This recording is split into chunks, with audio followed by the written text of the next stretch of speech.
안 되겠다. 너무 늦어진다.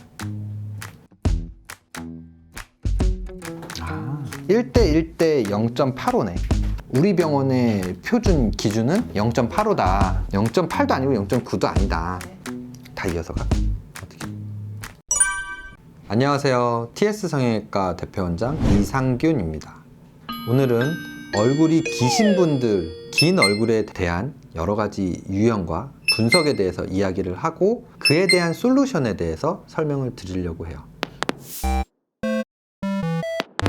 긴 얼굴이라는 것에 대해서 막연하게 걱정과 고민을 하시는 분들이 상당히 많아요. 사실 긴 얼굴에도 다양한 유형이 있고 그에 대한 해결책이 다르게 있어요. 이에 대해서 오늘 영상을 보시고 본인이 어디에 해당되는지 생각해 보시길 바라요. 이 사진을 보시면 우리 병원의 대표 모델 사진인데요. 얼굴은 크게 상, 중, 하 이렇게 세 부위로 나누죠. 상, 중, 하의 비율이 1대 0.85 정도가 가장 이상적이라고 생각을 하고 있어요. 여기서 긴 얼굴도 상안면이 길거나 중안면이 길거나 하안면이 긴 세 가지 유형으로 나눌 수 있는데, 그러면 이 세 가지가 분석도 다르고 해결책도 다르죠. 이에 대해서 좀 더 자세히 설명을 드리도록 할게요.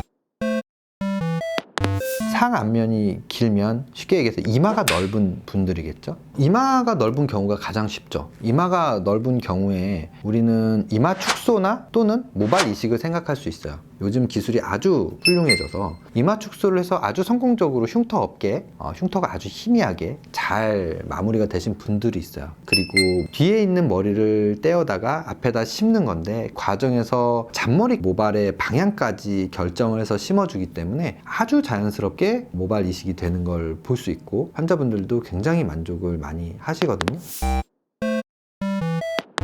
중안면이 길다는 건 광대 폭이 상당히 좁으면서 코가 길고 인중이 길고 이런 경우에 해당될 거고, 중안면이 길되 광대가 튀어나왔다 이런 분들 꽤 많거든요. 근데 광대 수술만 하는 게 아니라 다른 수술을 같이 하면 돼요. 이게 케이스 바이 케이스라서 전문가 상담이 필요한 부분이고요. 광대 수술을 하고 싶어서 광대를 줄였다 했을 때 길어 보인다고 하면 솔루션 중에서 첫 번째는 사각턱을 같이 하는 거. 쉽게 사각턱을 같이 다듬어 주면 얼굴이 긴 느낌이 훨씬 덜해 보여요. 두 번째는 코끝을 중요하게 생각하는 코 수술을 같이 하는 거. 코를 높여주면 얼굴의 긴 느낌이 훨씬 또 덜해지고, 코 수술을 잘못하면 긴 얼굴에서 얼굴이 더 길어 보일 수 있고요. 여기서 그냥 코를 높인다고 생각하시면 안 되고, 코끝을 확실하게 높여서 코가 오똑해 보이면 얼굴이 덜 길어 보이는 방향으로 개선이 될 수 있다라고 생각하면 좋겠습니다.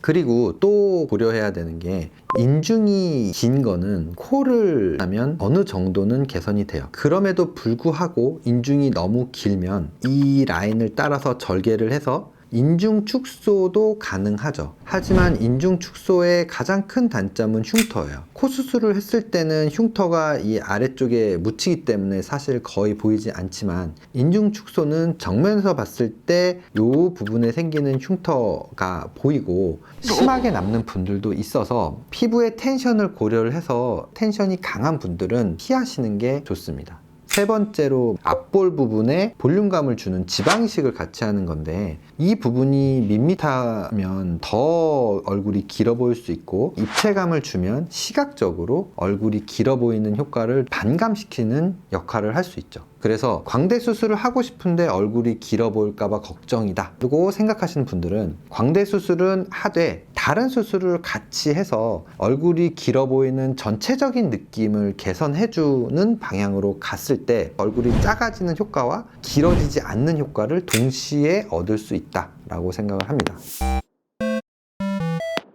하안면이 길다는 건 턱이 길고 처져 있는 경우가 될 거예요. 아까 중안면에 대한 설명을 할 때 사각턱 수술을 같이 한다라고 말씀을 드렸어요. 턱까지 긴 분들은 티저골에서 줄여주고 돌출되어 있거나 후진되어 있을 때 이 돌출도를 조절해서 비율을 맞춰주게 되는데, 사각턱 수술과 자연스럽게 같이 하면 이 전체적인 하안면의 크기를 줄임으로써 긴 느낌을 감소시킬 수 있다 라고 정리를 하면 좋을 것 같고요. 여기서 사실 한계점이 한 가지 있는데, 턱끝 축소 수술을 할 때 가장 고려를 많이 해야 되는 게 이곳에 위치한 신경 구멍이에요. 신경 구멍을 통해서 신경이 지나가는데, 이 양쪽에 있는 신경 구멍 두 개를 보존하는 게 턱뼈 수술에서 핵심 포인트고, 이 신경 구멍의 아래쪽만 줄일 수 있기 때문에 아래쪽이 큰 사람들은 많이 줄일 수 있고, 밑에 있는 턱뼈가 작은 사람들은 많이 못 줄여요. 그게 아쉽지만 한계점이라고 할 수 있습니다.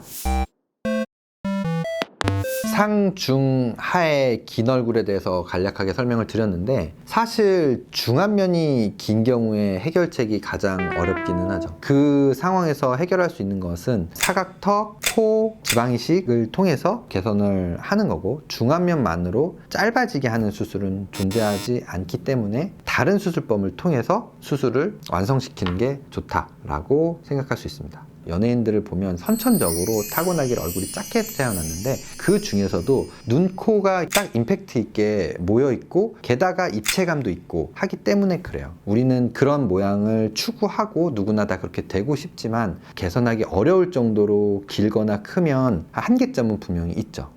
영상을 찍는데 갑자기 너무 슬프다. 뭐 연예인은 다른 나라 일이니까 뭐.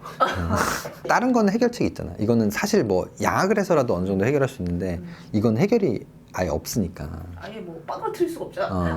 그러니까 이 영상을 보시고 제가 말씀드린 것처럼 상, 중, 하 이렇게 얼굴을 크게 나눠서, 그래서 제가 설명드린 것처럼 얼굴을 분석적으로 보고 그거에 대한 솔루션이 다 다르고 여러 가지 솔루션이 있다라는 거예요. 그 솔루션에 대한 것을 잘 찾기만 하면 긴 얼굴에 대해서도 상당히 개선할 수 있는 여지가 있기 때문에, 전문적으로 전문가와 상담을 해서 본인 얼굴을 어떻게 개선할 것인가에 대한 플랜을 세우시는 게 좋겠습니다. 저도 이제 상담을 오시는 분들이 많은데, 얼굴이 길다고 해서 무조건 슬퍼하거나 좌절하실 필요가 없다. 이상 TS 성형외과 대표원장 이상균이었습니다.